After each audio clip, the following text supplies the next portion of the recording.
Welcome to the Frog and Bucket. Please put your hands together for your compere this evening, Mr. Rob Mulholland. Oh, Frog and Bucket, how we doing?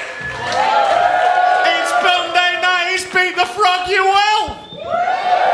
Amazing, my name's Rob, I will be your host this evening. Give me a cheer if you've been to beat the frog at the Frog and Bucket before. Good, some of you know what carnage you're going to expect later on. Give me a cheer if it's your first time. Oh, good to have you, virgins. We'll explain what's happening later, but before we go, like I said, I'm your host, Rob. I'll get to know a few of you, we'll settle you in, we'll warm you up, but feeling good tonight, good atmosphere in here. I'm feeling proper good as well, you know. It's been nice this weekend, had a little bit of sunshine. Best thing, obviously, we can all stop pretending we're following COVID rules. Amazing, to be fair though, in the north our pandemic ended 8 fucking months ago, didn't it? We just all stopped giving a shit, it was incredible. We all just had like an unspoken agreement, didn't we, where we're like, look, right, your gran has had a year and a vaccine, right? If she goes now, it's God's will. Like, we had a very clear choice, didn't we, between protecting our elderly or the pubs, and pleased to report the pubs are fucking flourishing, so... We've absolutely smashed it. What a shit year, though. Isn't this good to be back amongst people? It feels fucking amazing, doesn't it? Like, God, it was bad last year. Last year, I realised I am too thick to follow government instructions. I just couldn't keep up with it. I couldn't follow what was going on. It was mad, wasn't it? Every day I'd turn on the telly at 5 p.m. to watch Boris pick out new restrictions from his tombola. Just like...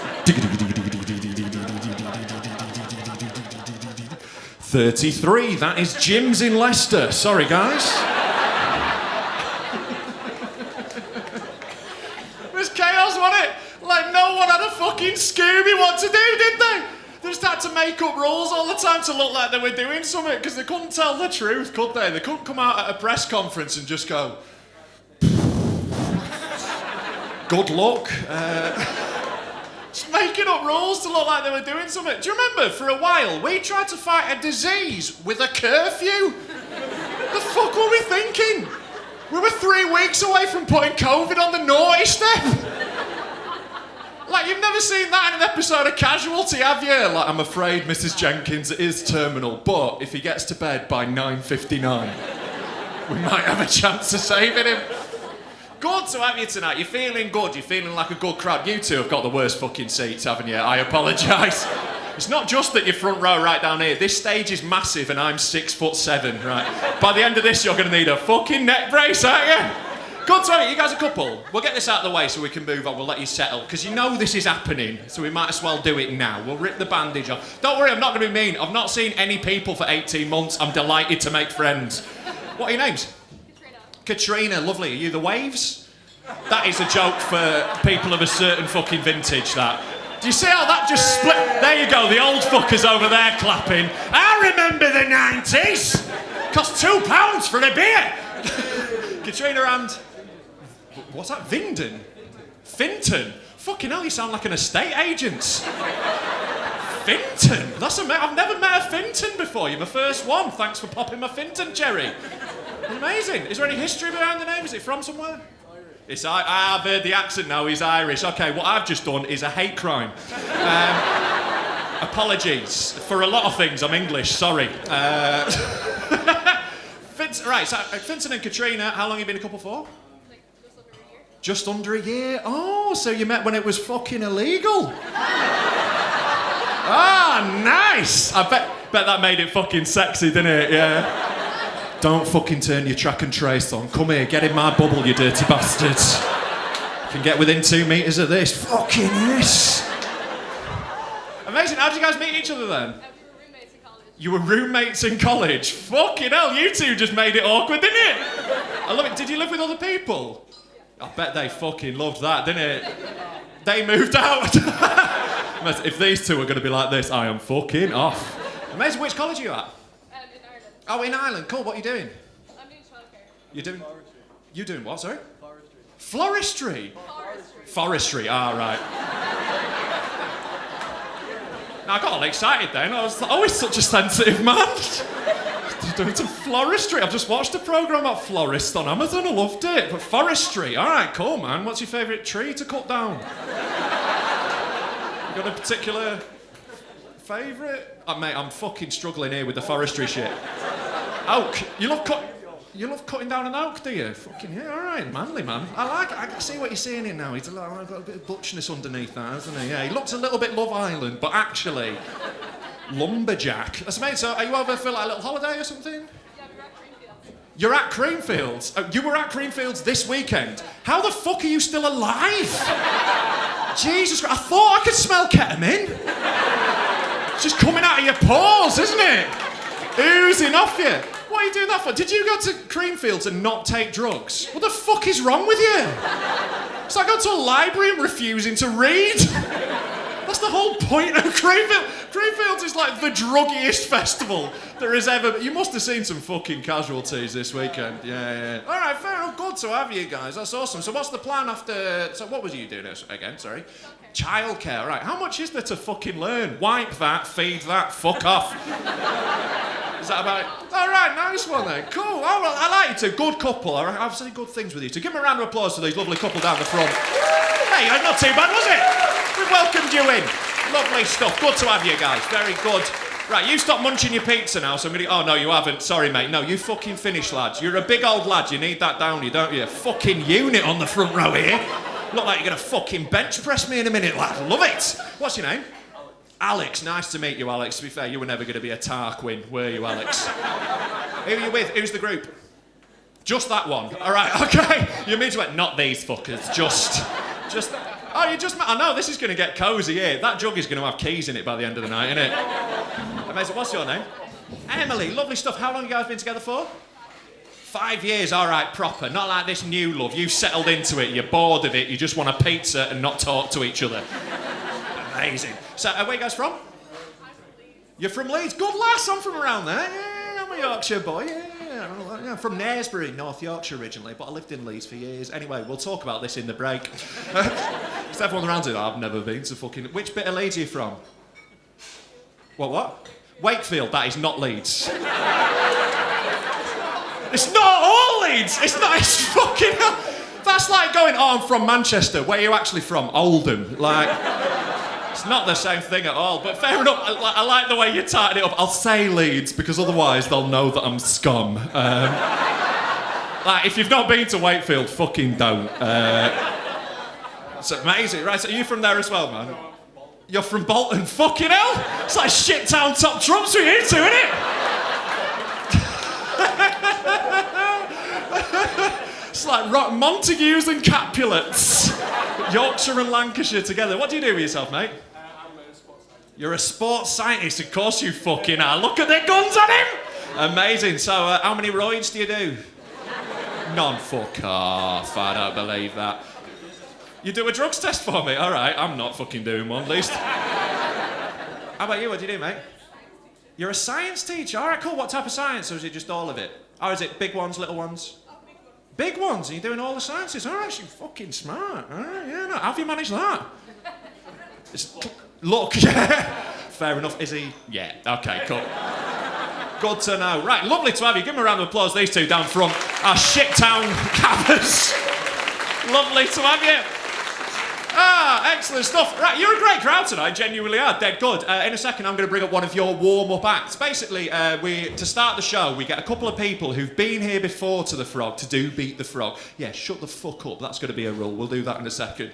We get people who've won the competition before to come back and do a little warm-up set to get you going before we get into the competition. Before we do, just a couple of little reminders for you. If you've got your phone on you, just knock it on silent now. You don't want that going off while the show's on. Don't worry, I'm not going to pick on you. If you're looking at your phone now, check it's on silent. Just to warn you though, if it does ring during the show, I will fucking answer it. Yeah, and I'll tell the person on the other end of the phone I found it next to the scene of a car crash. So, yeah, forewarned is forearmed. Yeah, what trainers are they wearing? It's all I can see sticking out of the wreckage. Second thing to remember, no talking while the acts are on stage, please. A lot of people tonight, like, they're newer comedians who just trying stuff out. It's already difficult as it is, and it's distracting for the people around you. So whilst the acts are on, just keep it down, please. If you want to shout or heckle or whatever, do it at me. I'll fucking end you. Couldn't give a shit.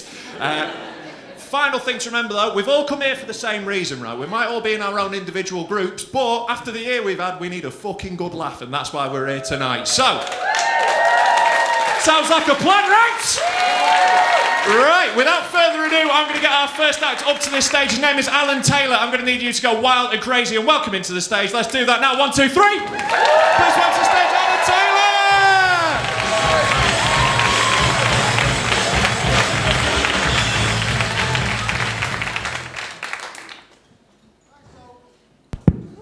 So, I don't know if you've ever heard of a phantom feeling, but it's where if you lose an arm or you lose a leg, you can still feel your fingers and toes wiggling. You can still even feel an itch.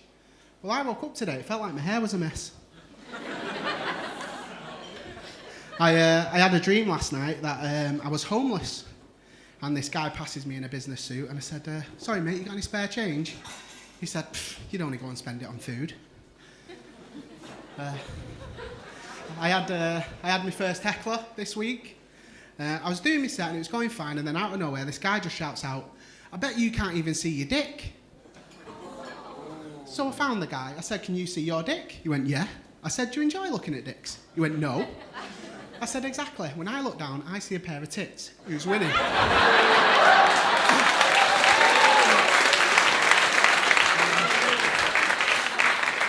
So after that I joined Slimming World. First day there, I met my Slimming World coach, Bev. And Bev comes over to me, she's like, so Alan, it's lovely to meet you. What's motivating you on your weight loss journey? I said, well, I've got a girlfriend. She said, oh, very nice. You want to trim down, look better for her? I said, no, what it is she's missing out on about 3 inches. Also, while I was there, I met the Slimmer of the Month, Kath. And Kath had lost 12 pounds in 2 weeks. I said, Kath, come on, give me some tips. What have you been doing? Let me pick your brain. She said, well, to be honest with you, my mum died and I've just not been eating. Fucking hell, what do you say to that? My mind went blank. I just said the first thing that came into my head. Well, I wish my mum had died.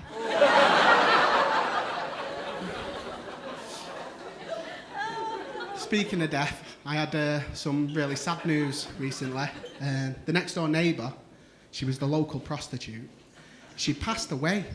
But the really tragic thing is, she was lay there in a bed for a whole 6 weeks before anyone had found the body.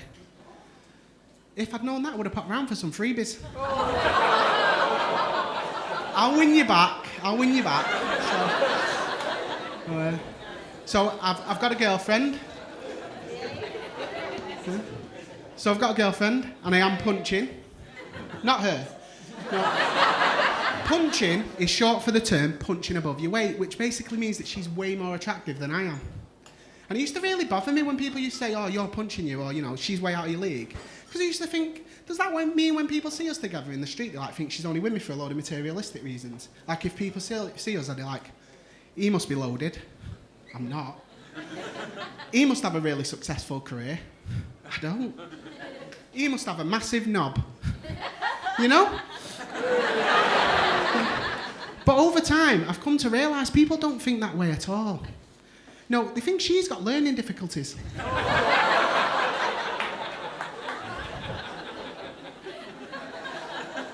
Keep laughing. I got it. So she's great, my girlfriend. It's the little things. Like I had a cold recently, so she put together what she called a poorly bag. And it had grapes in, and soups, and lemsips, and tissues. Now, she presented me with this poorly bag, but the tissues came with a warning. She said, Alan, I don't know if you feel like it with how ill you've been, but these tissues, they're balsam. So if you decide to have a wank, don't use these because they might sting. I was like, what must my girlfriend think of me to say that? I'm sick, not dead. Of course I'm still going to have a wank. Also, what my girlfriend's been doing is she's decided she wants a boob job. So what she's been doing is just been bombarding me with different pictures of naked girls' breasts. Models, not like, you know, pay-tree models, not like her friends, you know. But she's been bombarding me with these, and she wants my opinion on them. She wants to know if I like the look of them, if I think they'll suit her, what about the size? And I'm thinking, how fucking cool is my girlfriend? Just giving me a free rein to look at tits all day. A week in, and I'm like, how fucking annoying is my girlfriend? She's made boobs boring. I'm sick of the fucking sight of them. I got a text off her today, and I was just like, oh God, there's gonna be more tits, innit? So I opened up the phone, sure enough, picture of a pair of tits with the caption, what do you think of these ones? They're a bit smaller. And I just fucking lost it with her. I said, I think they're fucking amazing. I said, every single pair of tits you've sent me this week has been amazing. Every single pair of tits I've seen in my lifetime were amazing. Every single pair of tits in the history of mankind were amazing. So just fucking prick up her. And I could tell she was upset. She was just like, right, fine, I'll just get these smaller ones. Well, no, not the smaller ones. I'm convinced my house is haunted, but my girlfriend doesn't believe me. But the other night, she stayed over, she had an experience. We were both asleep in bed, about 3 o'clock in the morning, and she starts jabbing me in the back. Not violently, it was just like, you know, trying to get me up. So I said, what's up with you? She said, Alan, I swear to God, there is someone or something stood behind me whispering in my ear trying to get my attention. I said, are you sure? She said, what's it saying? She said, Alan, it's just going psst down my ear like it's trying to tell me something. And I don't want to turn around because something's going to happen. I said, whoa, whoa, whoa. I think you've just had a dream and you've just woke up out of it. She went, Alan, I'm being sick. And then from the darkness behind her, I hear it too. Just something goes psst. So I shit myself, I run out the room. She's not far behind me. Next thing you know, we're both in the front garden in our underwear, just shivering. I'm like, what was it saying to you? She said, it was just going psst down my ear trying to tell me something. She said, I've seen the films. There's a body buried in your house and it wants to lure us to the remains so it can rest in peace. I said, right, well, let's go in there and confront it and put a stop to this. So I walked into the bedroom, turned the light on. I said, right, if there's a presence in this house, make yourself known. Bang on the wall, turn the TV on, make something levitate. And I swear to God, as soon as I said, make something levitate, the airwick on the bedside table went, psst.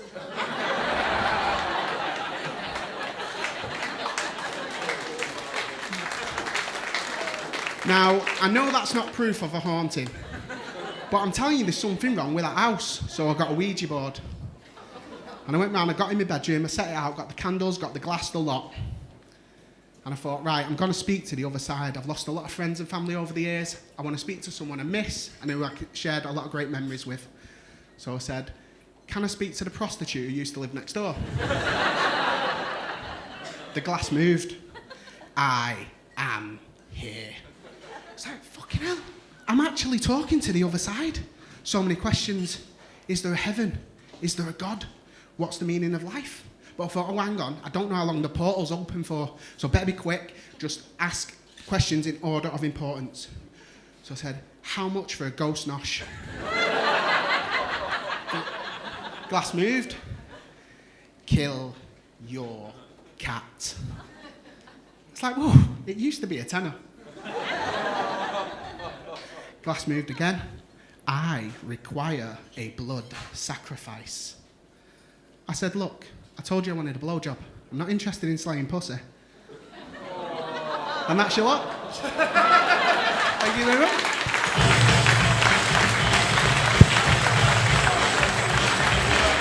Ladies and gentlemen, give it up for Alan Taylor!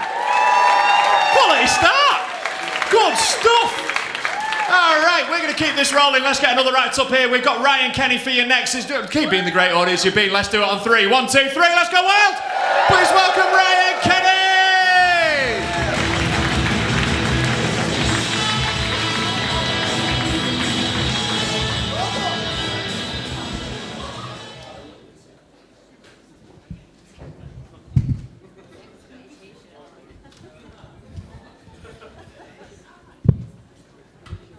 Hello.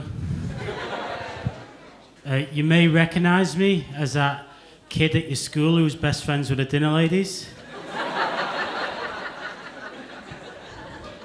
And when me and the dinner ladies were in the sixth form common room after everyone else had left, they used to say to me, Ryan, you need to stop getting bullied. And I said, well, you need to stop bullying me. And he said, a good way to stop the bullies is to write poetry. So I'll have you know, it didn't help. Contrary to what my mum said in the crowd just then. So I'm going to perform 1 or 2 poems to the group, and we'll see how we get on from there. This first poem is called Pauline. Oh my God, she's not here again tonight. No, she's not. She's a made-up person.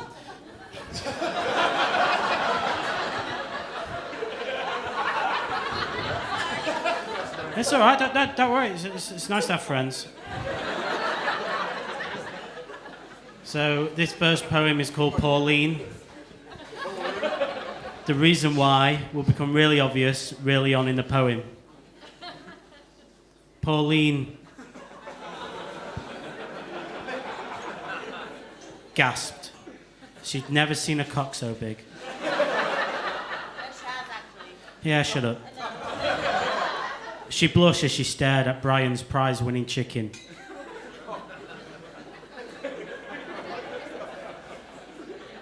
Whose knob was enormous.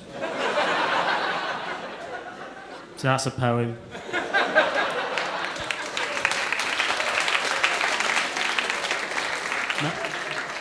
Most of my poems are based on true stories. But this next one is actually about myself, but I've changed my own name to protect my own identity. So, cool. Tim's mother called him. "Help! I've fallen down the stairs!" She screamed onto his answer phone. Tim called her back. Each day for 4 days. No answer.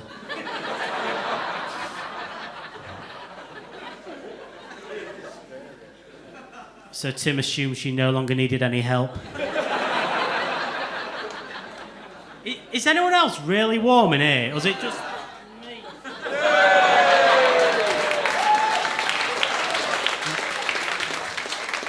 You'll realise when you get home that you just clapped a random dude taking a Christmas top off to reveal exactly same Christmas top, so that's on you. Yeah, you are. I don't just do... Sorry about that. I'm actually a nice person, but... I don't just do poems, I also do haikus. And for those who don't know, you probably won't, haikus... Haikus are just intelligent poems, so... Yeah, okay, yeah, you don't need to be a part of it. So this poem is actually about my best friend, the dinner lady. So, a bit of context, she had really greasy hands, and now the haiku. So, she went to pick up a mug, but she dropped it. Ah, damn her big greasy hands. So that's just. There's not much funny that I can cram into the structure of a haiku, so I'll try again with this one. An earthquake struck Stoke, destroying the whole city, but no one noticed. Some comedians... Oh, the birthday poems? It's her birthday. Good, we all have one. What the fuck is going on here? You do know that every single person in this room has a birthday. And none of them gives a shit where yours is.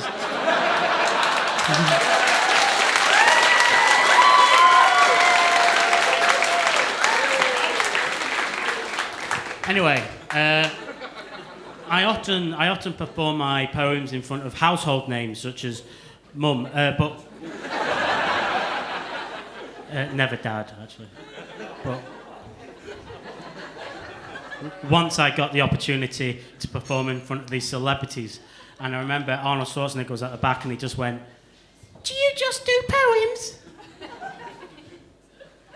I said, "No, Brian, I'm also pretty good at impressions." Some comedians say I'm too static on stage, so I'm just going to change up my act a little bit, if that's okay. Bear with me. So this next poem... This next poem is actually a relatable poem. I dread to bring the audience into this, but do you like relatable poems? What, you've never heard a relatable poem in your life, you're just sheep. Okay, so here's a relatable poem. It's in one of these books. There we go. It's not the same card. No, there's more than one. Yeah, well done. Hey! Okay, right. Sometimes I break character. Peter had been sat in Steve's house for 30 minutes and still didn't know the Wi-Fi password. Relatable? Yeah? Steve was a poor host, so Peter killed him. but had no idea how to dispose of the body as he couldn't connect to the Wi-Fi. So, I'm thankfully for mostly me. I'm going to go in a second, but I wrote a poem just for you tonight, actually. Yeah, okay. And some. This is the only time I get to perform this poem, so it's going to be shit, but it's for you, so that's nice. Katrina loved it when Fenton cut down trees. As they fall, she goes weak at the knees. Young love, just like Bird's song. Judging from his Love Island looks, it's not going to last long. So,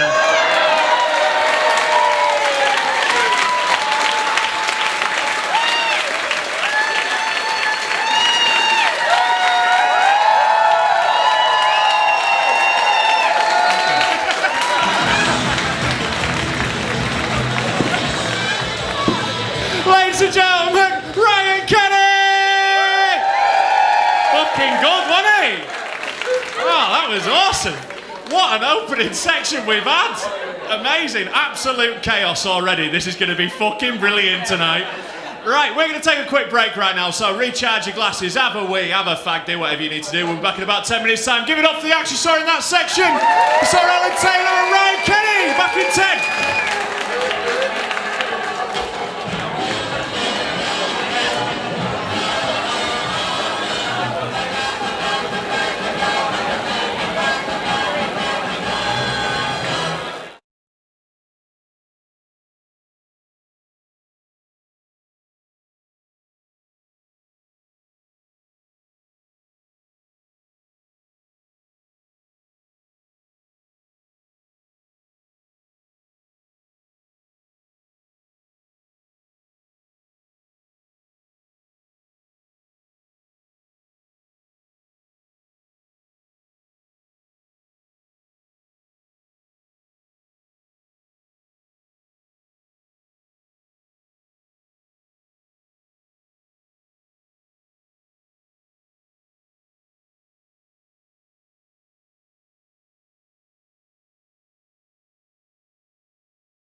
Please welcome by your compare Mr. Rob Mulholland.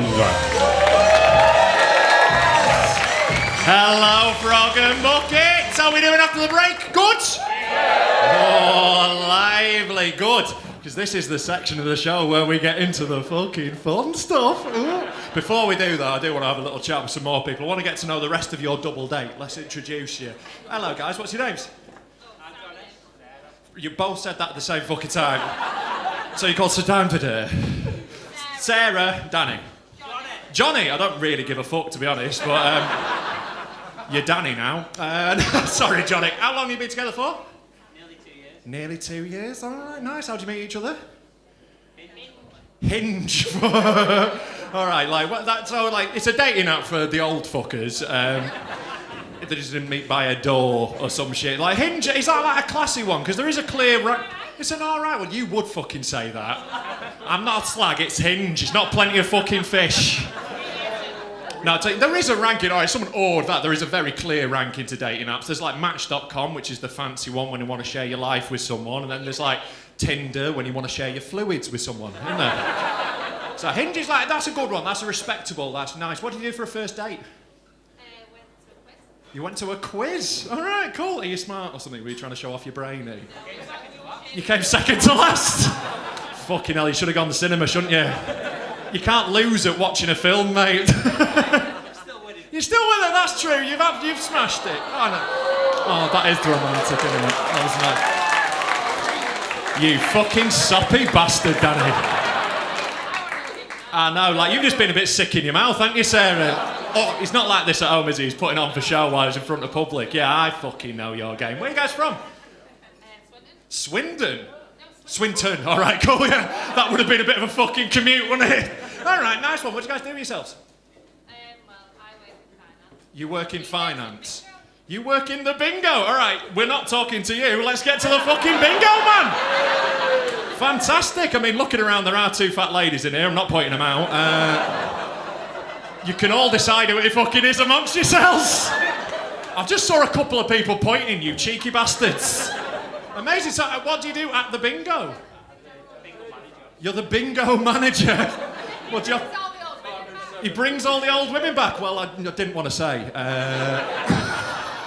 It's a self-burn, that one. That's fucking rare. No, it's good. I like it. You've got a bit of banter about you. To be fair, you are all the way through that jug of booze, so that's why you don't give a shit. That's it. Good. Well, yeah. To be honest, you do have a gob on you. He probably needs it. You do. I love it. No, you guys are loads of fun. Give them a round of applause. A bingo couple. Good to have them in. Got a lot of fun people tonight. Now you all know each other. There you go. Let's get this going. Let's mingle. Fuck it. Let's get European about it. I love it. Right, we're going to crack into the competition in a second. I do just want to let you know, for the people who've not been here before, what we're going to do now is the Beat the Frog competition.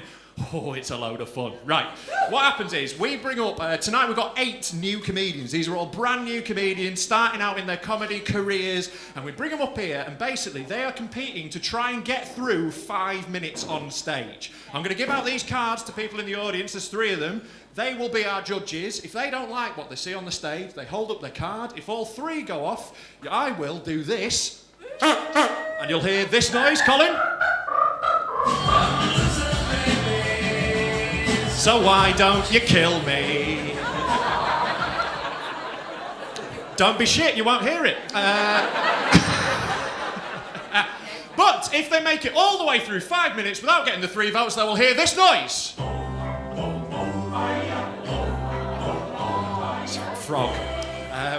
It's the frog chorus. It's the frog. Frog. Okay, we get it. So that's what we're going to be trying to do. And like, what is so good about this competition is there's 8 of them, and at least a couple of them will be fucking shit.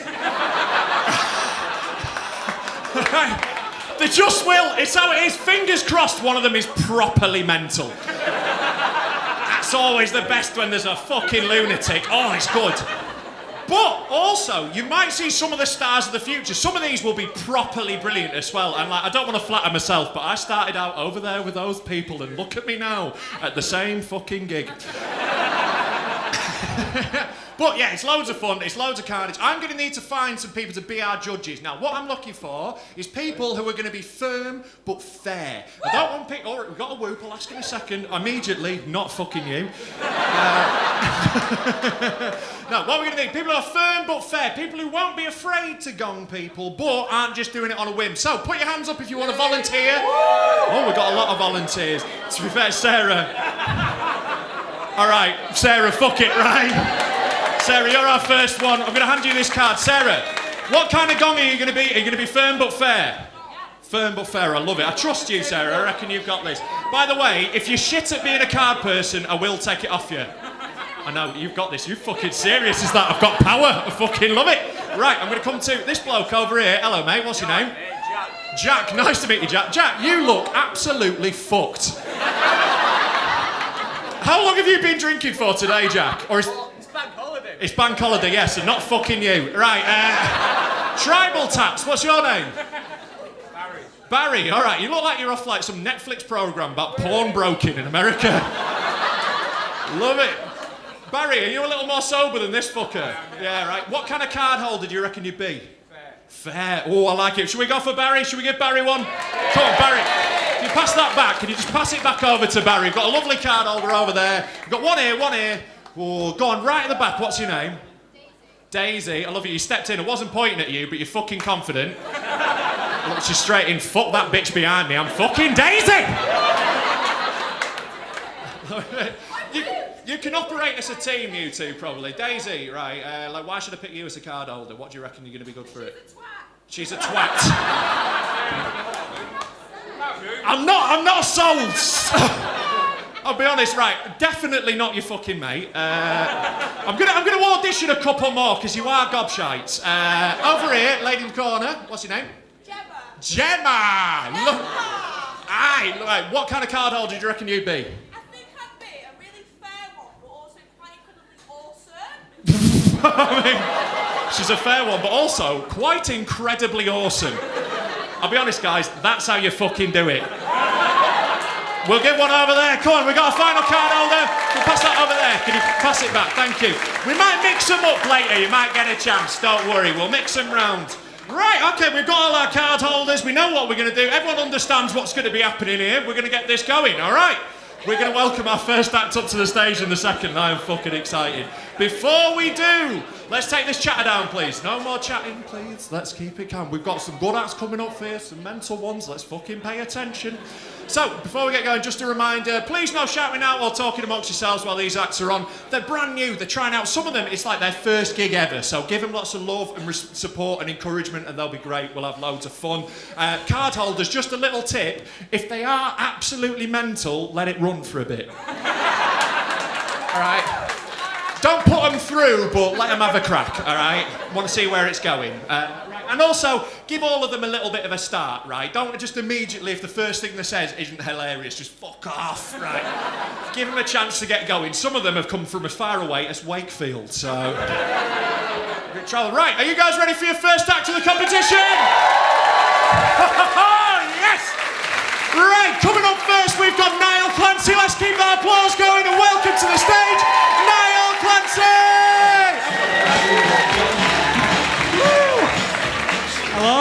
Hello. I've got some good news. My girlfriend is pregnant. Thank you. I remember when I met my girlfriend, it was in a place called Pop World.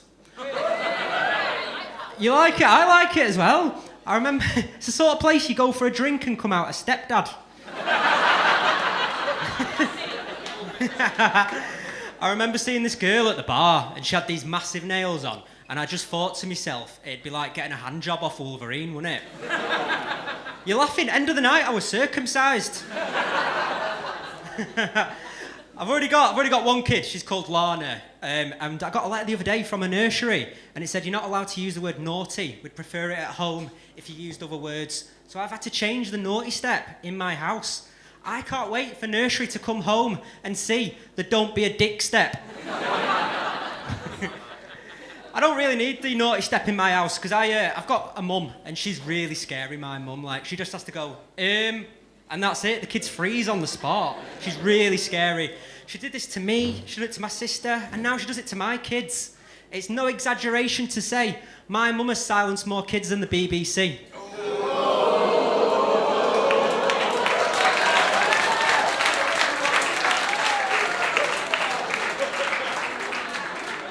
I worry. I worry as well because my kids are going to grow up in Blackpool. I don't know if anyone's been to Blackpool. Shithole, thank you. My mum, he's not, to be fair. I remember my mum and dad moved there when I was very young. They moved from Halifax to Blackpool. Now, when you move from Halifax to Blackpool, what you're basically saying is, you don't give a fuck where you live. If there's a cash converters, my dad's there. I got a letter yesterday. When I say yesterday, you're going to have to go along with it a little bit. It's from the TV licence, and it says, as there is no record of a TV licence at this address, you can expect a surprise visit. But then at the top it says, will you be in on the 17th? Not fucking now. I've just quit my job at Wetherspoons. I've got some stories to tell you. I remember once this woman came in and she had a meal and she said, send my compliments to the chef. Like I'm going to go in the kitchen and say, well done, big lad, to a microwave.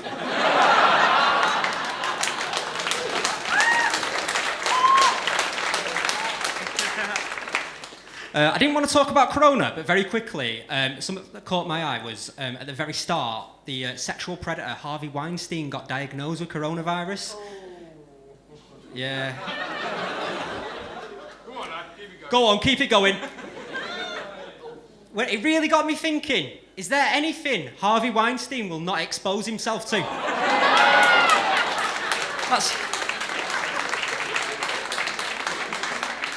At the start of lockdown, they were saying, want they stay at home, protect the NHS. But then another part of me was thinking, let's go B&M's for something to do. I might get Corona, but I might get a pillow that says Prosecco on it.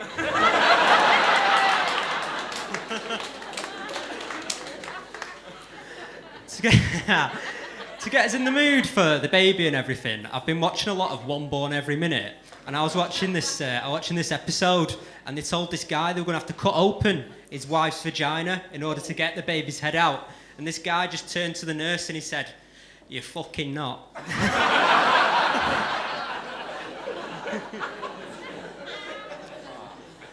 Been watching a lot of serial killer documentaries because I'm a guy who likes a laugh. I was watching the Dennis Nilsen one, right? And Dennis Nilsen, he used to kill people and then he'd sit down and watch TV with them. Now that is a fucked up episode of Gogglebox, right? Just Dennis Nilsen watching news at 10 going, hey, there's some evil bastards in the world. My favourite though, Ted Bundy. They said Ted Bundy was too good looking to be a serial killer. Rose West had a great set of tits. That's definitely the line. That's the line. He's got his card a little bit up then. My favourite though, another.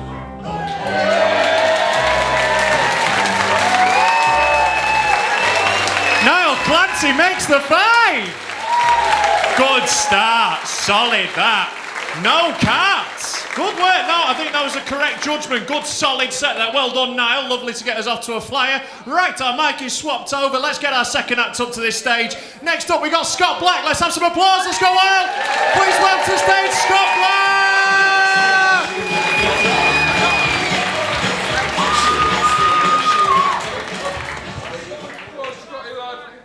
Cheers.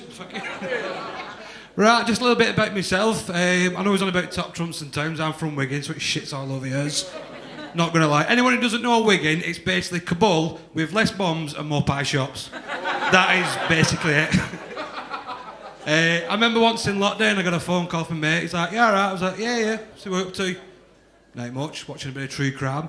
He's like, "Oh, what, Netflix?" I stood at kitchen window, some smacking dad off my back. Now, anyone who's grew up in a council estate will know you can't chase after them. These are inhumane. I mean, they're just, you know what I mean? They're not human. I remember once coming down East Lancs, on radio, there was like 4 cars, 2 vans, copter. Oh, fucking hell, it's a bit serious. Basically, all it was just some smacking on a bloody, what do they call it? Mr. Tumbleback. Just going all the way down, and he had some sounds, trust me. It wasn't sounds, it was more, let's sign, fuck you. Maybe a bit of one of them as well. I forgot what I was up to now. What am I doing? I actually have, not going to lie. I've really gone blank. Give us a sec. It happens from Wigan.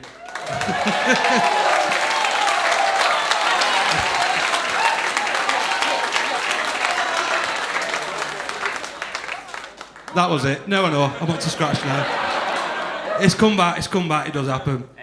Now, I don't know about you lot, but in lockdown, I did put a bit of weight on, as you can probably tell. I'm not always this slender. Oh, it's all right then. Stand behind here, you won't see me, very swelled. But I did ask for a bit of advice. I asked a mate, he said, just go online and look for this Joe Wicks guy. Do you know Joe Wicks? Yeah. Apparently he's like really good and all that. Anyway, so I tried it on my fire stick. Not gonna lie, I had a bit of a drink night before though, so Joe Wicks. Got fucking John Wicks, didn't I? Not gonna lie, I spent Saturday afternoon running around house with kids, fucking shooting at them with a Spunk gun. Oh, I took it serious though. I was in wardrobe and like, fucking bang. Coming up with slogans. Do you want some Cheerios? Fuck off. Cheerio.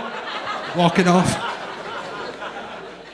I did enjoy it, but then, like I say, a bit just sort of too serious. My spud ran out and I'm on phone to Mrs. Pinned in kitchen. You need to get back here now. I need that fucking King Edward. Forget your fucking Liddles. I need a proper spud now. I need to carry this on. But like I said, as you can probably tell, I'm still getting used to being around people after lockdown. Me and Mrs. used to always do a quiz, that Zoom quiz. And then one time we actually went to a proper pub quiz. Bit nervous, bit anxious, I'm like, not really used to this. She said, just imagine we're still in the room, we're on Zoom. I thought, right, we're on Zoom. Goes through quiz, going good. I thought, yeah, I'm enjoying this, can do it. Next thing, right guys, that's the end of the quiz. I thought, fair enough. Going well, but trust me, when you turn over, crack a fart out and crack one out, they really don't like that. It kind of draws the line, do you know what I mean? But like I said, me and Mrs. we did lockdown together, and in that time we did have a baby together. She's 8 months now. Oh, thank you very much. Had a few people saying like, you know, you can tell what you did through lockdown. So like, listen, I'm not being funny, but when you're locked up and you've not got Sky or Amazon, and you've got basically 3 of you, try either 2 things: watch something fucked up or just basically get fucked up. So.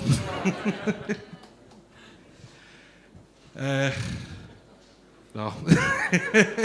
Sorry guys, I tell it's my first one. If I get the cards, I will admit it's completely gone at my head. Yeah, no, it has. It's gone. It's gone. No. Thank you anyway. Cheers. Thank you very much.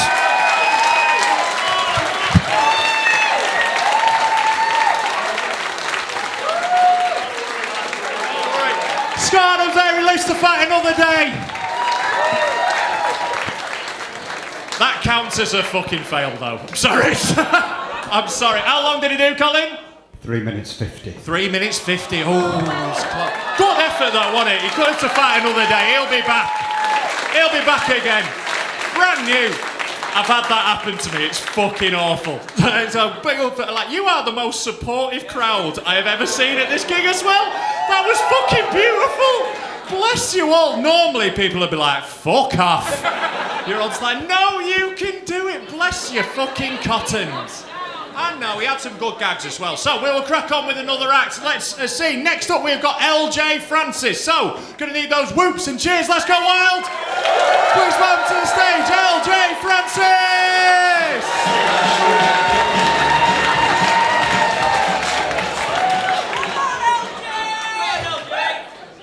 Good evening, yes, my name's LJ Francis. Actually, my full name is Dr. Lawrence Joseph Francis, but that always makes it sound like a pretentious twat, so I've gone with LJ because I hope you'll agree it's more in keeping with my cool, trendy, urban, northern quarter image. And I'm actually a psychologist. I'm a psychology lecturer.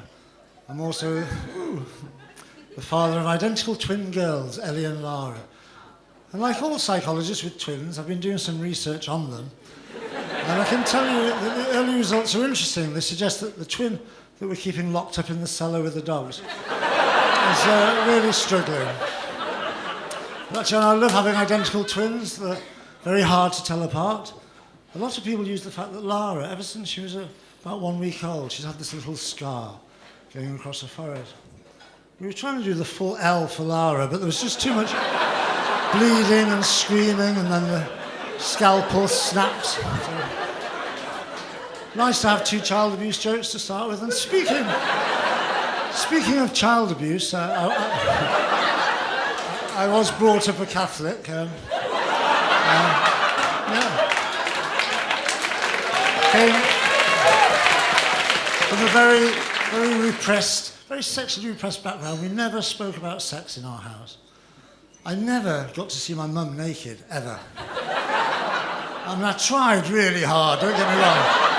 Every day I'd be hiding in the bedroom cupboard, but she'd say, "Get out of there, you dirty little bastard." Or I used to make spy holes in the shower to try and spy on her, but she'd be sticking knitting needles through there. So it's a very repressive background, which possibly explains my tendency for Freudian slips. You know what a Freudian slip is? You know when you go to say something quite innocent, but you end up saying something that perhaps tells everybody what you were really thinking deep down. So I was once trying to arrange a date with somebody. I said, "Should we meet about 6 o'clock? I mean, 6 o'clock. Or I once had a boss called Janet, and at the end of a meeting I said, "Well, you know where I am if you want to touch me. I mean, get in touch with me." It's embarrassing. Well, once I just went into the local Waterstones bookshop, and all I wanted to do was ask the assistant if they had To Kill a Mockingbird in stock. And I ended up saying, "Can I fuck you up the arse and come on your tits?" So, we were both very shocked, So what else can I tell you? You may have gathered, I'm heterosexual. I don't want to be. I would love to have been gay all these years, having sex with men, a group of people who I think I might have understood. I even tried it when I was younger. I didn't like it. I found men to be bossy and bristly and muscly, and they grunt a lot, and they want to penetrate you and squirt bodily fluids in your face. And that was just my brothers.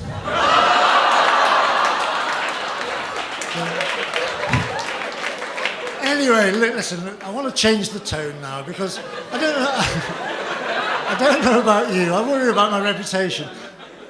The news is really bad, isn't it? Climate change, the pandemic, Afghanistan. But you know, the thing that I'm really struggling with at the moment, the thing that I find hard to swallow. You've seen this one coming, haven't you? Is other men's jizz. Yeah. Actually, I apologise. Totally gratuitous spunk swallowing joke. You've come out for a nice night out, and there's this posh lanky twats talking about swallowing spooge. Yeah. And spooge, yes, spooge. Until this morning, when I did some research in preparation for today, I didn't know it was a word. I looked up synonyms for semen, and so I quite liked spooge. So anyway, I've never swallowed another man's spooge. Obviously, I've swallowed my own, you know. I mean, help me out. We've all done it once or twice, haven't we? You know? Or maybe it's just an age thing. Everybody's gone quiet. But there are 3 valid, legitimate reasons for swallowing your own spunk. Reason 1, you can take notes if you like. Reason 1, curiosity. You just want to see what it tastes like. So, what's that? What does mine taste like? Oh, it tasted a bit like snot, to be honest. Thank you for asking. Reason 2 is empathy. You know, maybe you're one of those people who says, "Oh, if my partner loved me, they'd swallow my jizz."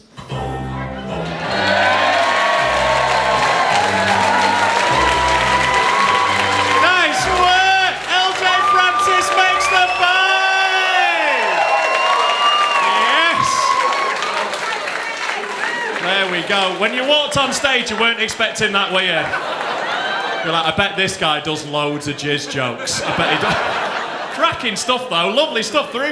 He's through to the final. Oh, he might be the winner later on. Ooh. Right, we got one more in this section before we're going to have a break. It's Elaine Fellows. So carry on being the great audience you've been. Let's go wild and crazy. Let's welcome to the stage Elaine Fellows.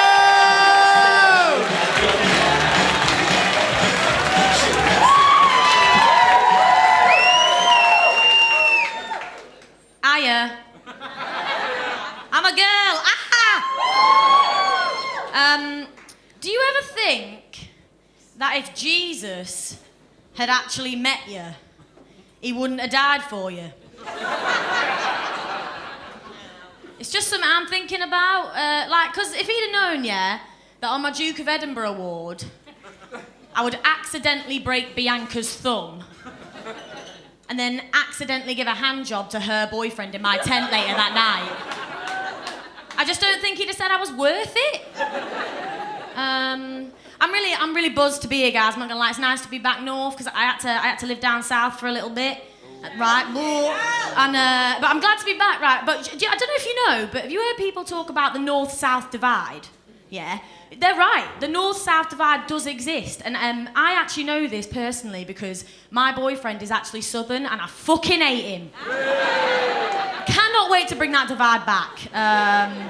I mean, hate is a strong. I don't like hate him. It's just like we had to spend a lot of time together in lockdown. Do you know what I mean? Like, and we moved during lockdown. And when you move in a lockdown, absolutely no one you know is allowed to come and visit you. So my mum, she still hasn't even seen the house that I'm living in because she's actually still shielding from me since 1999. So I've had to spend a lot of time with my partner, a ridiculous amount of time, and I've learnt things about him that I never fucking wanted to know. I never truly appreciated how much gas that man has. Honestly, when he farts, it's like he's shat in a litter tray. There was times I was actually praying for COVID because I heard you lose your sense of smell. And obviously losing my sense of taste would make the blowjobs easier. I'm with LJ. No swallowing, man. I'm not doing it. The other thing that we did have some serious conversations, actually. Like, we talked about, like, marriage and kids.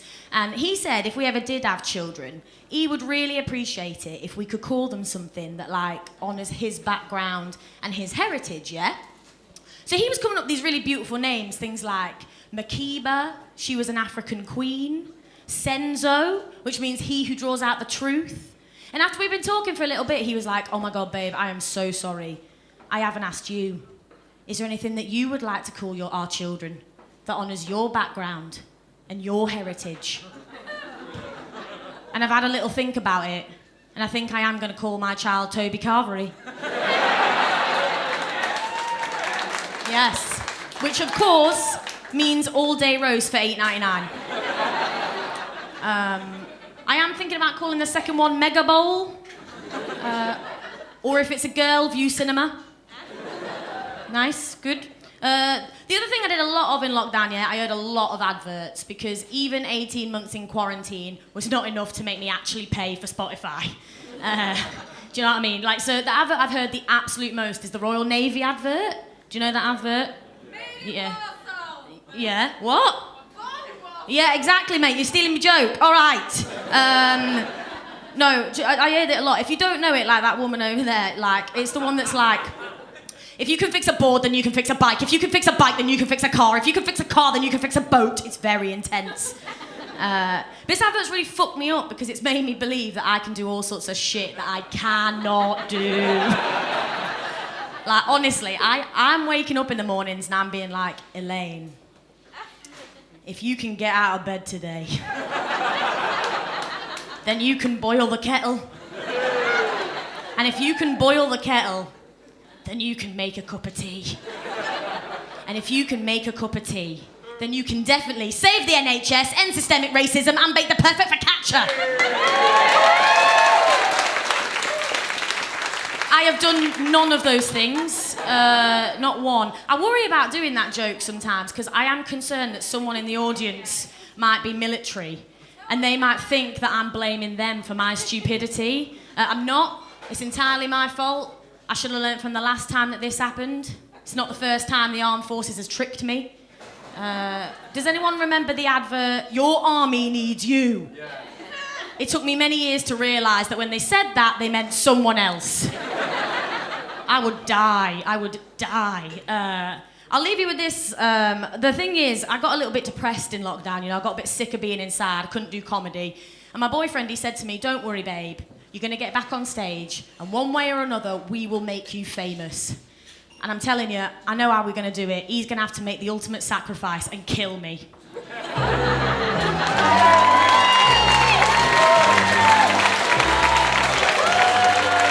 Hello,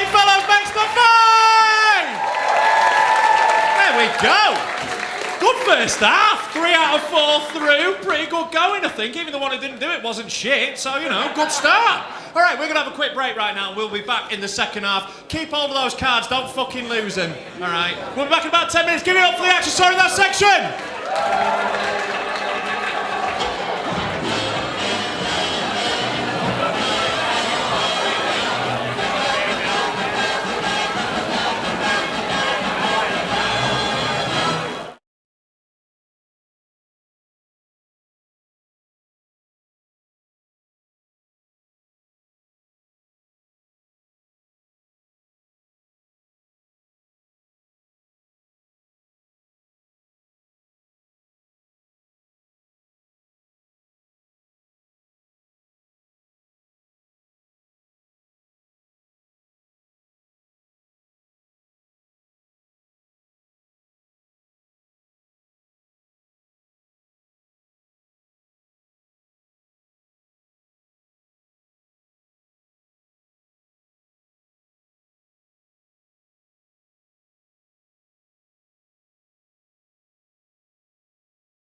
Please welcome back your compare, Mr. Rob Mulholland. Hello! How are we doing? Welcome back. I was about to ask how my card holders are, but one of them's fucked off. To be fair, we're all glad it was Sarah. No, I'm joking, she'll be back in a second. Yeah, you can be our temporary card holder for now. That's probably an upgrade, if anything. Barry, how you doing, lad? You good? He's got it there. Gemma, is it Emma or Gemma? Sorry, I've forgotten. She's gone to the toilet. Fucking brilliant. She'll be back in a second. How long's she been gone for? Is it a 1 or a 2? A 3-2? What the fuck is that? Is that where it goes out and back in again? I'm confused. Anyway, fucking good to see you all tonight. I'm feeling like it's so nice to be in a room full of people, innit? Like, I don't know about you. I didn't do well over the last year. I'm in a long-term relationship. Just me and the missus were locked down together, which, you know, it's all right, but too much time with one fucking person, wasn't it? Like, no matter how much you love someone, it was too much time. Like, my girlfriend is genuinely the best human being I have ever met in my entire life. And I mean that, but if I genuinely mean that. She's amazing. And if you told me right now I would never see her again, I'd be fucking delighted. Too much time, wasn't it? Like, the problem in long-term relationships, like, this must have happened to other people. You know all those little arguments that you save up in a relationship where you're like, you know what? We can't agree on this now. We'll deal with it later. We'll deal with this one later, yeah? Well, last year, later fucking arrived. Suddenly we got all the time in the world, haven't we? Tell you the big argument me and my missus had, right? It's all started because she's vegetarian, right? And she desperately wants me to be vegetarian. And look, right, I might consider it. I might, if once she gives me a good argument. Once. That's all I want. No, one good argument once and I might consider it. But she doesn't. Here's what she said to me. She goes, right, the reason that I think you should be vegetarian is if an animal could talk to you, you wouldn't want to kill it, would you? If an animal could talk, you wouldn't be able to kill it. I was like, I regularly want to kill people. Right? Because they've spoken to me. What makes you think a cow's going to be any fucking different? Like, realistically, what's a sheep going to say to me that makes its children not delicious in a kebab? Grow up. And she goes, right, if you're going to eat meat, you shouldn't eat pigs. You should stop eating pork because pigs are the most intelligent animal. They're so clever. I was like, if they were that smart, they wouldn't have constructed themselves entirely out of fucking sausage meat. Would they? It's one of the most delicious substances known to man. What they're fucking thinking. Like, think about it. If you stabbed a pig and broccoli fell out, you'd leave the fucker alone, wouldn't you? And they're not that smart. I don't know if you've ever seen a pig farm. There's about 3,000 pigs and one farmer. If you're that clever, team up, take over. Right? George Orwell wrote them a handbook on how to do it. Right? But none of them have read it because they're fucking thick. Then she goes, right, I'll show you what happens in the abattoir. And when you see how horrible all the things that happen in the abattoir are, that'll change your mind. I was like, to be honest, I didn't think they were going in there for a fucking spa weekend as it was. Right, I didn't think they were getting hot stone massage and a bit of Reiki healing. No, I've seen the shape of a pig and I've seen the shape of a sausage. I reckon whatever made that into that was probably fairly severe.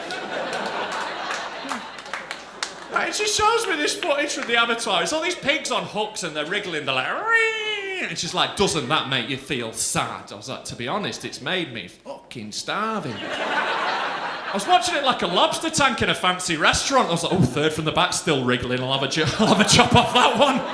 It's juicy.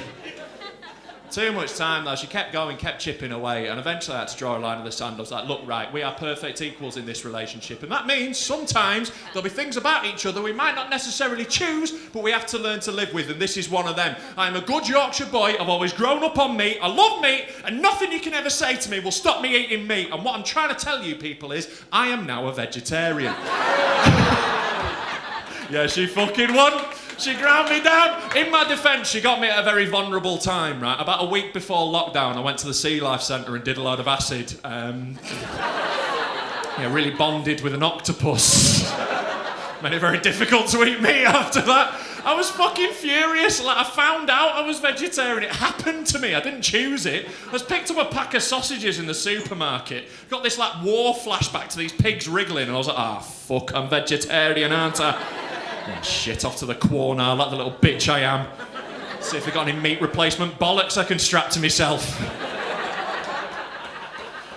Like, I know we're annoying vegetarians. That's honestly the best thing about it. That's the number one thing I enjoy about vegetarianism. Anytime someone's like, do you want to come for dinner? I'm like, I do, and make 2 fucking meals. Fuck off. No, I do want to say a big thank you to the vegans for taking the heat off us in the annoying steak. Thank you very much. And much respect to you. If you can keep that bullshit fake cheese down without throwing up, more power to you. Fair fucking play. I don't think they're the most annoying dietary requirement, though, the vegans. I think they get too much flack. I think the most annoying, that's got to be the gluten intolerant. Cannot stand the gluten intolerant. I just think if bread can kill you, you deserve to die. It's a joke. Don't write any celiac blogs. No, my actual least favourite is the pescatarians. Cannot fucking stand them. Yeah, exactly. They're the ones who are like, I don't eat meat, but I will have a bit of fish. You know, I don't eat meat, but I will eat fish, because I care about animals unless they're wet. Like, what kind of fucking ethics is that? Like, if a pescatarian sees a pig in a swimming pool, is it bacon butties all around? Fuck are they on? Anyway. Oh, jeez. You've been such a great audience tonight. Have we got all our card holders back now? Are you back from your shit, Emma? Yes! Lovely stuff. She's back. Right, you have been great so far. I don't want to encourage you to gong anyone, but we do have homes to get to. No, I'm joking. You've been very fair so far. The standard's been great. They haven't deserved it. But, you know, you've got them in your hands. Look them in the eyes and tell them to fuck off if they're shit. If not, though, sit back, relax and enjoy them. We're going to get another act up to this stage. Does that sound like a good plan?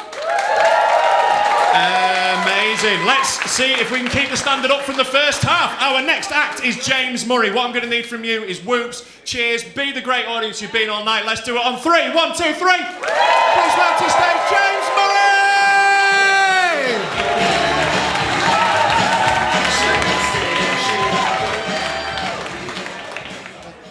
Hello. Is all right? Okay. So I want to get up here today because I have an announcement to make. I wanted to tell you all that I have a friend. That's it. But no, I lived with this friend last year, and I know what you're all thinking, and don't worry, he survived. But the doctors say I'll never be the same. But no, whilst I lived with this guy, he was in a relationship. And the weird thing about this relationship is that his girlfriend was coming round to our house all the time. But I only ever met her the once. And the one time I did meet her was a bit interesting, so I want to tell you about it. So what happened is I was just coming up out the kitchen, and they just got in, and they were running up to his room to, I don't know, do jigsaw puzzles or whatever it is they do. And from the sounds they make, I think they just bounce up and down on his bed. Though that does not explain why he has to call her daddy. But no, like, we did bump into each other in the hallway, and he did stop and introduce us. He sort of said, okay, so James, this is such and such, this is James. And I said, oh, that's a peculiar name. But but after he introduced us, he slipped this little remark in. He said to me, James, can you help me convince her to do anal? Now, quick preface to that. If you couldn't tell, I am gay. And if you could... Wasn't funny. There's no laughing matter, Joan. I don't know if your name is Joan. But no, like, if you couldn't tell that I am gay, what are you, blind? But no, like, but because I am gay, this mate of mine seems to think that I am some sort of anal sex guru, which I'm not, for the record. Like, I don't meditate day and night on works of anal. Like, I'm not some sort of arse whisperer. Though I do chat a lot of shit, as you can probably tell. But, no, it's just this mate of mine, he's got a bit of an anal fixation. And I can give you another example. So this other time, we were out at the pub, and he turns to me. And apropos of fucking nothing, he says to me this. He says, James, did you find out you were gay when you accidentally fingered yourself in the shower? Now, yes, I did. But it wasn't accidental. Fuck. I'm sorry, mate. Good try. And James Murray, how long did he do, Colin? 2 minutes 20. 2 minutes 20. Almost halfway. Lives to fight another day. He'll be welcome back here any time. Give it up for James. You gave him a go? Not bad. I think that's good carding. Well done. I think that was all right. So we're going to get another act up to this stage. Next up, we've got Tom Diggins. So let's go wild, let's go crazy, let's raise the roof. Please welcome Tom Diggins!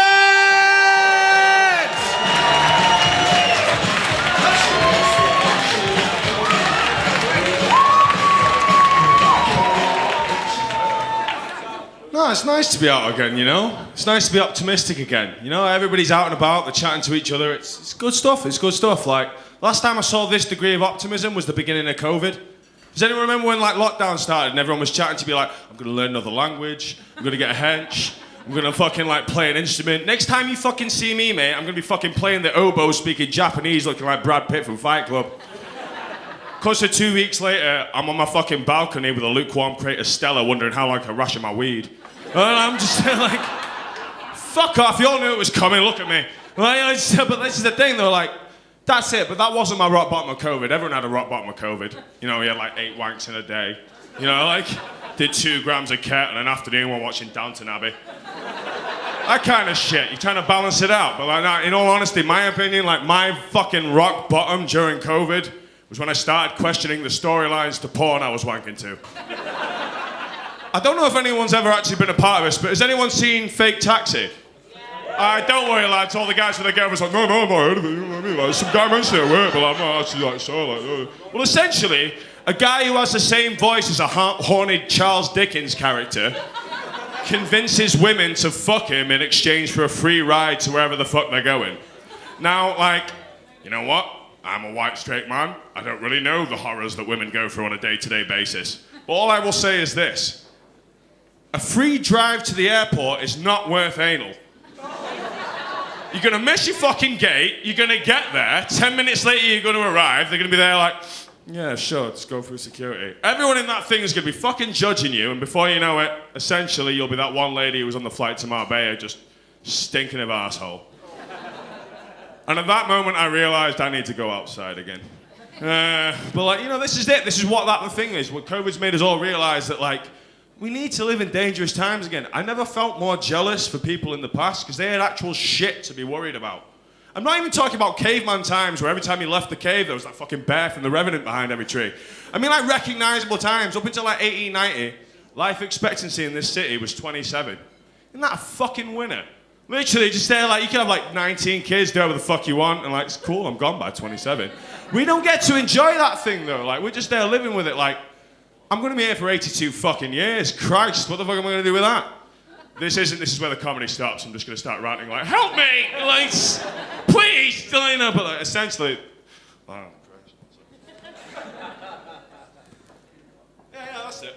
That's what I think about, like, people not actually getting into, like, being upset all the time, and I think that's why there's so many conspiracy theories these days.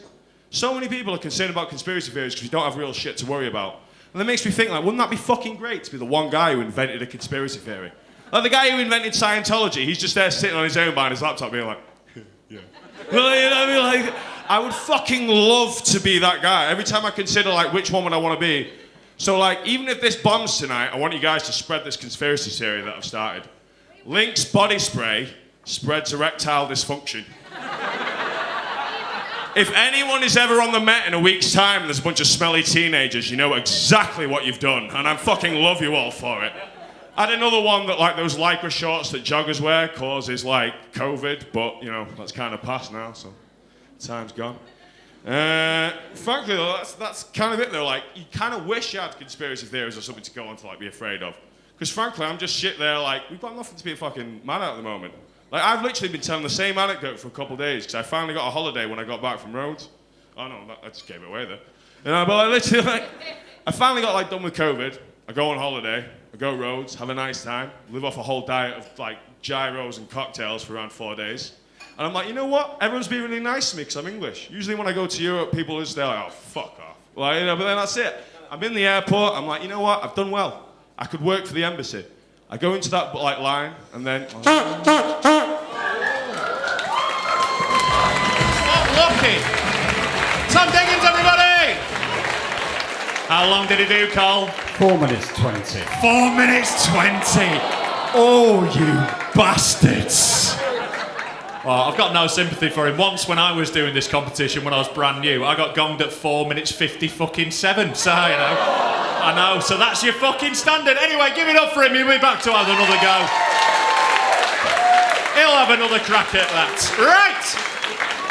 You're getting brutal in the second half. You are allowed to let them go. Don't worry, keep doing what you're doing. You're being great. Right, we're going to get another act up to this stage. Next up is Dave Flynn. So let's go wild and crazy. Please welcome to the stage, Dave Flynn!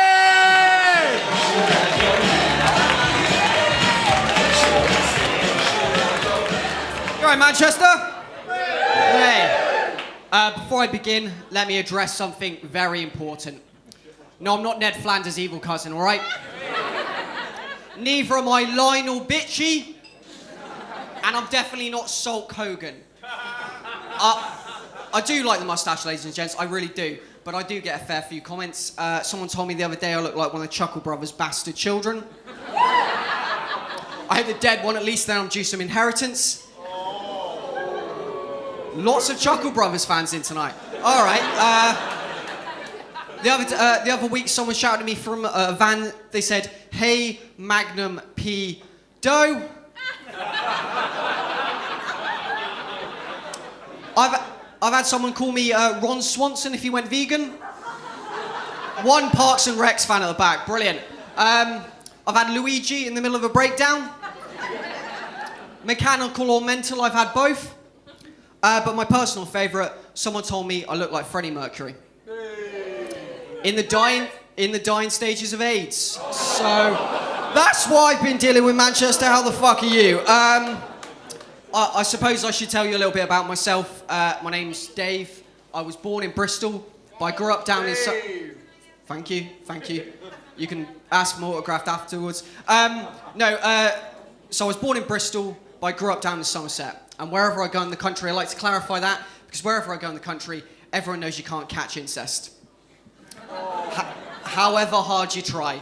I saw a photo of my dad the other day, right? And I've realised something. As he's got older, he's got fatter, but just in the face. So what's happened is his cheeks have pushed up and around his eyes. So literally, as he's got older, his view of the world has narrowed. You know, because of his chubby cheeks and blatant bigotry. I know I can't really talk. I've turned up tonight dressed like a goth who's undergoing hormone treatment to become a nationalist. Of course, I'm not racist, Manchester, but apparently I really suit the look, so here we are. Now, my dad was always a bit of a miserable bastard when we were growing up. He was the only person I knew as a kid to get Bell's palsy and look happier. He's always moaning. He was moaning the other day. He said, "Your generation is so impractical," which I could take as a criticism, Manchester, if it wasn't coming from a man with 3 Facebook accounts because he keeps forgetting the password. There's a couple of Facebook moderators somewhere being like, "This is the shittest catfish we've ever seen." It's just the same photo of the same old guy with Bell's palsy. I started Thai boxing a little while ago, which I know on the surface sounds a kind of cool hobby, but essentially all I do is go along and avoid getting beaten up by teenagers each week. I'm nearly 30, my life goals haven't changed in over 10 years. But no, they actually do a weight class, so that's meant for the past couple of weeks I've been sparring the instructor's dog. Don't give me that look, madam, it's a tough spaniel, all right? But no, true story, right? Before lockdown, I was sparring with this 12-year-old kid, right? And he left hooked me, and he genuinely gave me concussion. Seriously, this little shit nearly knocked me out. But don't worry. Thank you. His mum's in.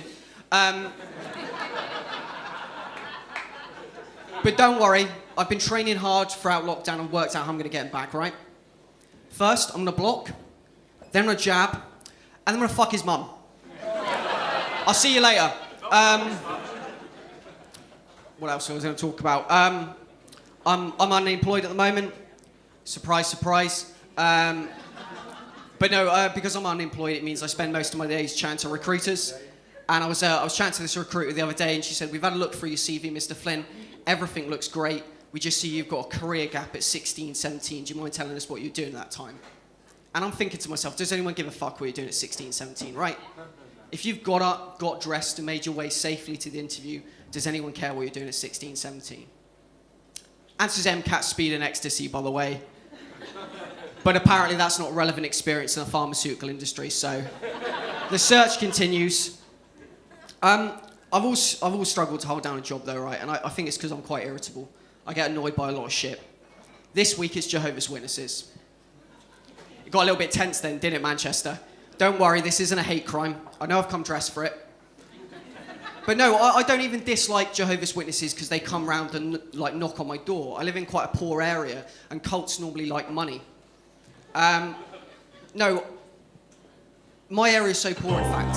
There we go! Dave Flynn makes the 5! Boy, walked a fucking tightrope there, didn't he? Oh, 2 cards for about 4 fucking minutes! Good on you, lad. Kept it solid. Although I think he was very much aided by Sarah ordering around the fucking drinks in the middle of his set. Yeah, no, you did. You enjoyed it. That's good. It's your judgment. Fucking don't give me the death stare, Jesus. I was just joking. He's through. It's all right. You've done a great job. I know. You've got your drinks now. It's good. It's all right. We'll zone it. There we go. Makes the 5. Well done, Dave. That was genuinely unflappable in the face. Your arms must be fucking knackered, Barry. You were straight on. Yeah, to be fair. Yeah, I can hold a bit of cardboard up. I don't give a shit, mate. Right, we've got one more act. We've got a final act of the competition coming up. The name is Daniel Shepherd. So let's do it one last time. Let's go wild and crazy. Raise the roof. Please welcome Daniel Shepherd.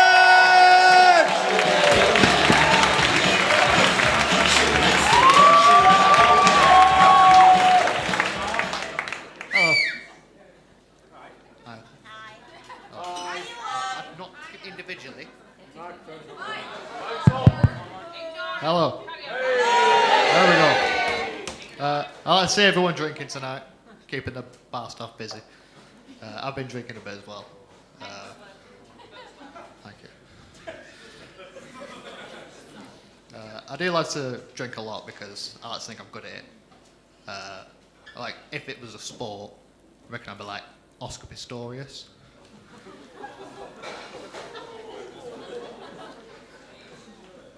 Because I'm always legless.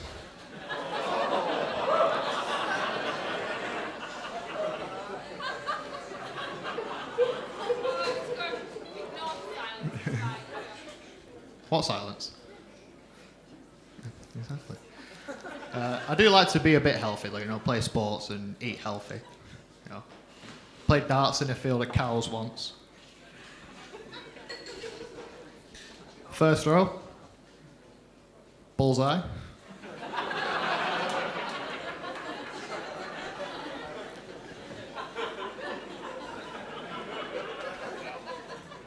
Second throw. Another.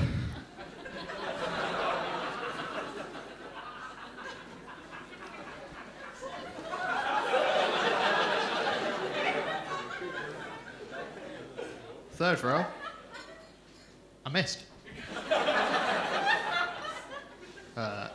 Like I said, I do like to eat healthy as well. Steak is like a personal favourite for me. I like my steak like I like my sex. Bloody.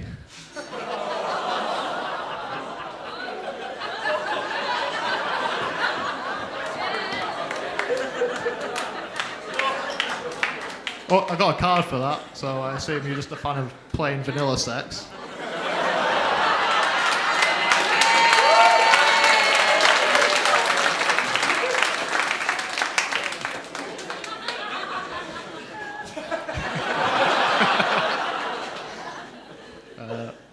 Like I said, I do like to do that, but I don't get a lot of time to do it because I've got to write a lot for this. Some jokes make it into a set, some don't. Some down the line probably shouldn't have done, but something like sometimes you get a bit like, yeah, should it be and should it not? But something like a guy walks into a building and he walks up to the woman at the front desk and he says, "How much for one of your sex dolls?" She says, "Your money's no good here, sir." He says, "Really? Why is that?" She said, "Because this is a morgue."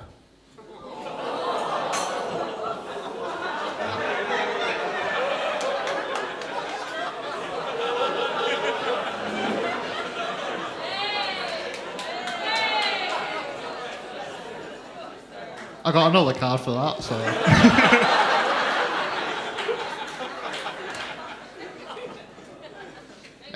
I accept it's a weird joke, to be fair. Not as weird as what I found out about morgues the other day, though. If you work at a morgue, when they have a Christmas party, they have a meat raffle.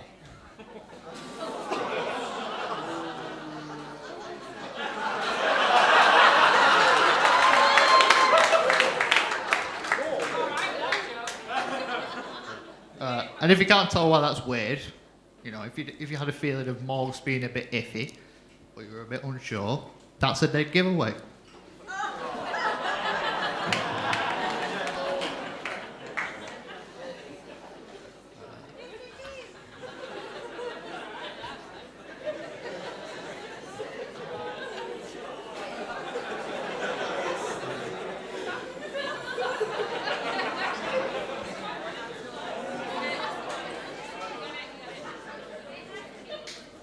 I am single, by the way.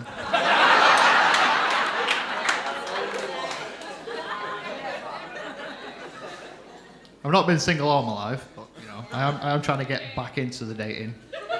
I've tried a couple of dating apps, you know, Plenty of Fish, mainly catfish. I matched with a girl on Tinder the other day, and she asked me what some of my turn-offs were, and I said kids. I mean, when she's got kids already, I don't get turned off by actual kids. What a place to leave it! Ladies and gentlemen, give it up for Daniel Shepherd! Made the 5! Sarah fucking retracted a card halfway through that. It's not how it works. Anyway, made it through. Fantastic work. So, all that remains for us to do now is for us to select our winner of the evening. So, can I get all the acts that made the 5 back up onto the stage, please? Niall Clancy, LJ Francis, Elaine Fellows, Dave Flynn and Daniel Shepherd. Give them a round of applause. Come on up here, guys.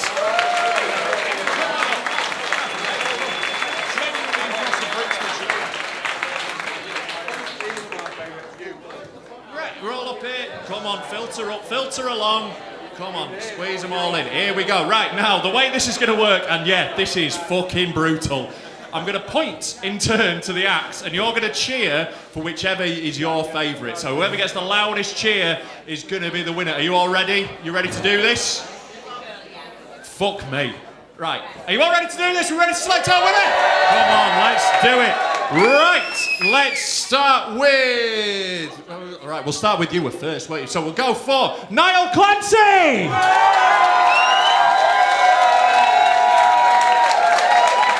That is not bad. LJ Francis.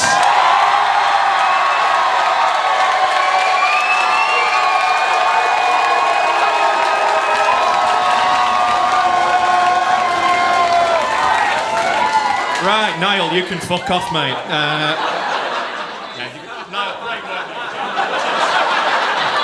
He did great, but come on, that fucking battered him. Give it up for Niall, though. He'll be back. He was fucking great. Genuinely really good.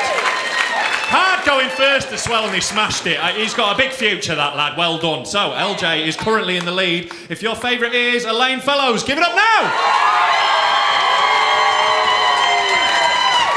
We'll keep you around for a second. We'll keep you around. Right, if your favourite is Dave Flynn, give it up!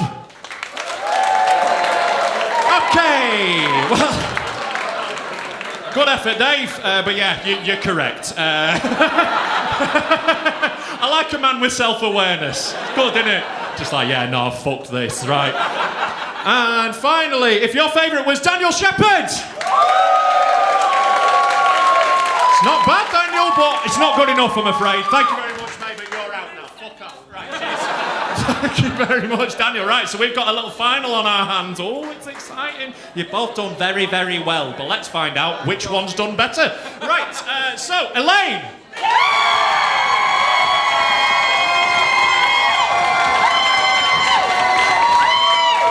LJ. I think we have a winner.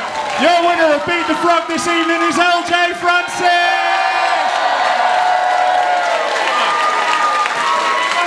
Where's the photographer? Hold this. Here we go. Where's our photographer? We got someone taking a photo? Have we got him? Oh, we'll do it afterwards. Right, we'll do it afterwards. Right, give that back. Fuck off. No, cheers. LJ, great work. Give it up for LJ. Clear win. I think that's a solid win. Good stuff. So LJ will be back to do one of the opening spots, and also he gets entered into our World Series competition at the end. Thank you very much. Yeah, I'll take that back. Give it here. Thank you. For me, get fucked. Yeah, I'll be back for our World Series competition where all the winners over the year go into a big competition, and we find out over the year who win. I won it a few years ago because I'm fucking shit up. Thank you very much. Genuinely, this has been awesome tonight. Like, if you let me get a little bit soppy, this is my first time hosting Beat the Frog, and I fucking loved it. Yeah. It's been beautiful. So I say, thank you very much. Because I started out with them, I've been through this, so I fucking feel for them, so it's been an absolute delight. Give it up for all the staff here at the Frog for looking after us. Colin on the ones and twos. And give it up for all the acts you saw tonight, haven't they been brilliant? My name's Ron Mulholland, enjoy the rest of your evening, we'll see you again another time, cheers, goodbye.